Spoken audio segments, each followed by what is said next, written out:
बीते दिनों हमने परसवाड़ा घाट में सीसी सड़क निर्माण कार्य में बरती गई लापरवाही और घटिया निर्माण की खबर प्रसारित की थी। राज्य वित्त आयोग के 11.99 लाख रुपए की लागत से बनी सड़क महज 3 दिन में ही उखड़ गई थी। इस खबर को संज्ञान लेते हुए विधायक गौरव सिंह पारदी ने सोमवार की शाम जनपद पंचायत कटंगी में एक विशेष बैठक बुलाई। बैठक में जनपद के सीईओ गायत्री कुमार सारथी, विकासखंड के सभी उपयंत्री और तमाम ग्राम पंचायतों के सरपंच सचिव और रोजगार सहायक शामिल हुए।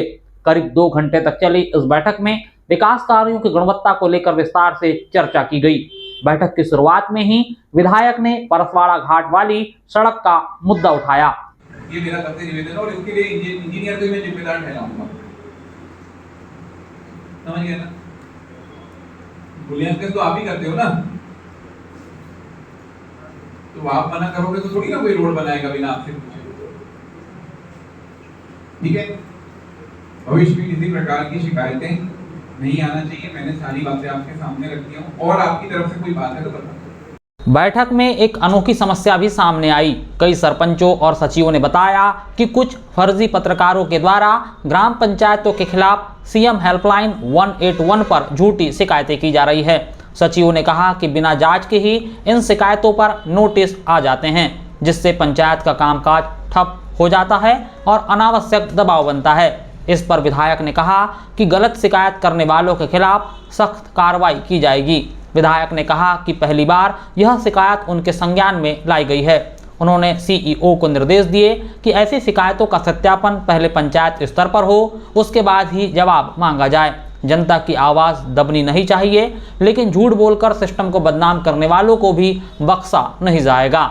बैठक का एक अहम एजेंडा आंगनवाड़ी केंद्रों की बदहाली भी रहा। विधायक ने निर्देश दिए कि पूरे विकासखंड में जर्जर किराए के भवन में चल रही और भवन विहीन आंगनवाड़ियों की सूची तत्काल बनाई जाए। इसके साथ ही उन्होंने एक महत्वपूर्ण सुझाव भी दिया।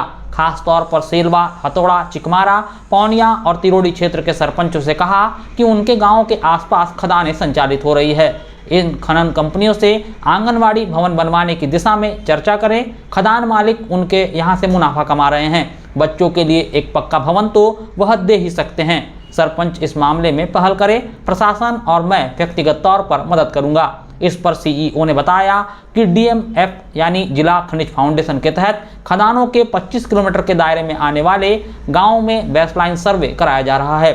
सर्वे के बाद उन गाँव में स्वास्थ्य, शिक्षा और आंगनवाड़ी जैसी सुविधाओं को प्राथमिकता से दिया जाएगा।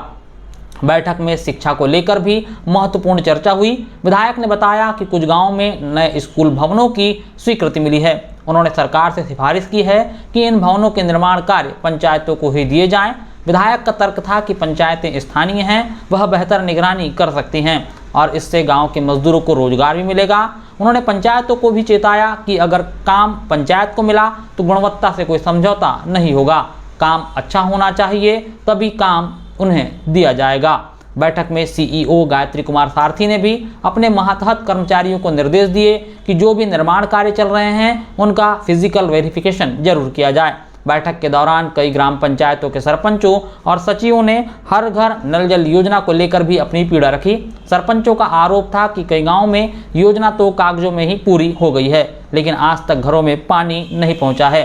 कुछ जगह पाइपलाइन बिछी है, लेकिन मोटर, टंकी और वाल्व जैसे उपकरण या तो लगाए नहीं गए या बेहद घटिया क्वालिटी के लगे हैं, जो 1 महीने में ही खराब हो गए। इस शिकायत को सुनते ही विधायक ने तत्काल आगामी गुरुवार को एक विशेष बैठक बुलाने का निर्णय लिया है। इसमें प्रभावित ग्राम पंचायतों के जनप्रतिनिधि, पंचायत सचिव और लोक स्वास्थ्य यांत्रिकी विभाग के सभी अधिकारी शामिल होंगे। विधायक ने कहा, पानी पीने की मूलभूत सुविधा है, इसमें लापरवाही बर्दाश्त नहीं होगी।